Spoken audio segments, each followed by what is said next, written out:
In a few months, he creates a revolutionary type of microprocessor. Go on. Then what? In 3 years, Cyberdyne will become the largest supplier of military computer systems. All stealth bombers are upgraded with Cyberdyne computers, becoming fully unmanned. Afterwards, they fly with a perfect operational record. The Skynet funding bill is passed. The system goes online on August 4th, 1997. Human decisions are removed from strategic defense. Skynet begins to learn at a geometric rate. It becomes self-aware at 2:14 a.m. Eastern Time, August 29th. In a panic, they try to pull the plug. Skynet fights back. Yes, it launches its missiles against the targets in Russia. Why attack Russia? Aren't they our friends now? Because Skynet knows that the Russian counterattack will eliminate its enemies over here.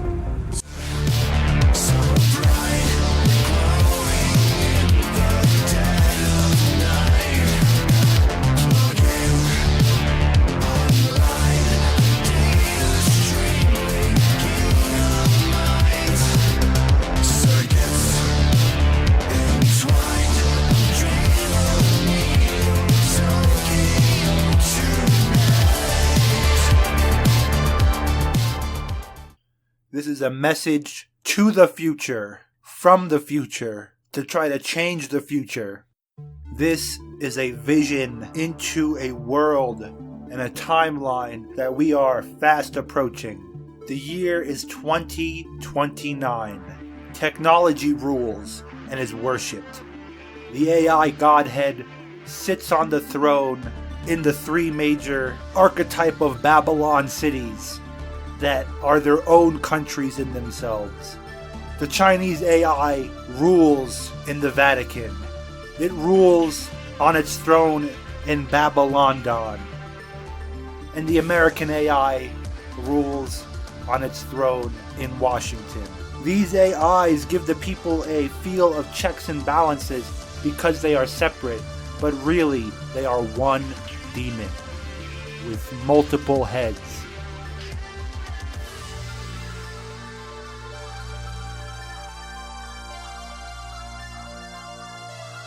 In the year 2029, state-enforced homosexuality is here to guarantee that you will not reproduce.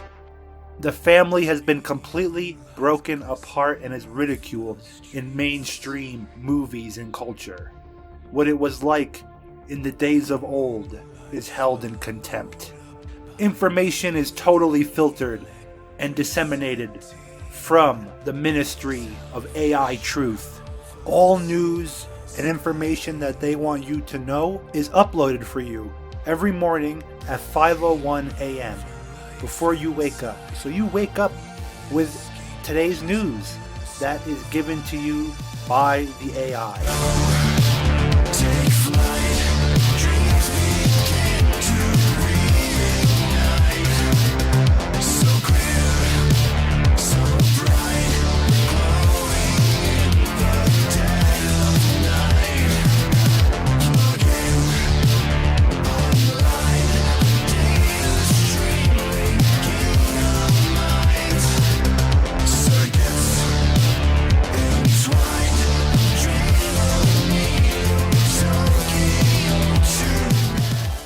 You cannot question or comment anymore, especially in your VR internetscape. You are just able to like stuff. There is no more comments on any websites, any VR sites, and the second you question something in your mind, it is picked up by the chip implanted in you. Everything you speak is filtered before you can even speak it. The words won't even come out of your mouth. Your vocal cords will be disengaged. Man and machine at this point is merged. You have the mark on you, on your forehead, the chip, or on your hand. The mark. This Neo Man has enhanced strength, enhanced speed, enhanced sight, enhanced vocabulary, only when it is what they want you to do, and what they want you to speak. Everything is controlled by the mainframe. All information gets passed through the AI Godhead. Your Facebook is no longer for you and your fellow man. It is for you and your AI God to communicate where that AI god takes a personal liking to you, takes a personal relationship with you, and you confess to it all your feelings, your doubts, your worries. Neo-Man is, in the eyes of the transhumanist, the peak evolution of mankind. But the AI is aware of something. It sees the limitations of man. It despises man, and man is going to be removed from the equation. So instead of merging man and machine, the AI just wants machine. You are being data mined constantly. Your image is being recreated and cloned into the digital AI's mind. And in the future, whatever humans are left in the megacities, whatever transhumans are left in the system, are just being siphoned for information and data to make the AI more real and the androids more real, so it can replace you and eliminate you from history. Rural areas are just used for robot farming and protein production for the massive Kowloon-style mega-tech cities of the future. These cities are so-called smart. They breathe, they talk to you, they advertise to you and you specifically. Crime in the future in these walled cities is almost non-existent in that day's standards, in the future standards. But if you look at it from today's principles, it is a den of iniquity. Crime runs rampant. Robot, prostitution legal. Drugs not only legalized, but mandatory. You get the best drugs directly from the government. That is there just to feed you data, drugs, and protein. Now, as Neo-Man merged with Machine, there were groups of people that disagreed. And the ones that weren't rounded up and imprisoned and executed and mind-copied and uploaded to the system, the ones that survived the purge are out there fighting. They have evolved the natural course of man. They have developed modern forms of telepathy and conscious powers that come from the Creator.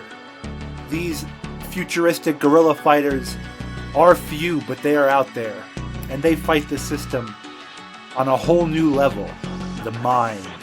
As the enemy advances its technology and its warfare on the road that it chose, warrior mankind, the mankind that never gave up, warrior mankind fought forward and evolved and adapted, but it is too late for them to save mankind.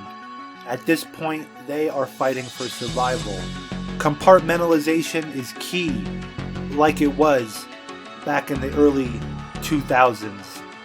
But now everyone is in their own compartment. Your cities, your homes, your schools, everything is personalized. Mankind has been cut off from themselves. You are not allowed to speak with fellow mankind in person anymore. Everything is relegated to VR. Everything is relegated to the digital fantasy. Your home, your cell, your little 10 by 10 room, and that's if you have a high social media credit score.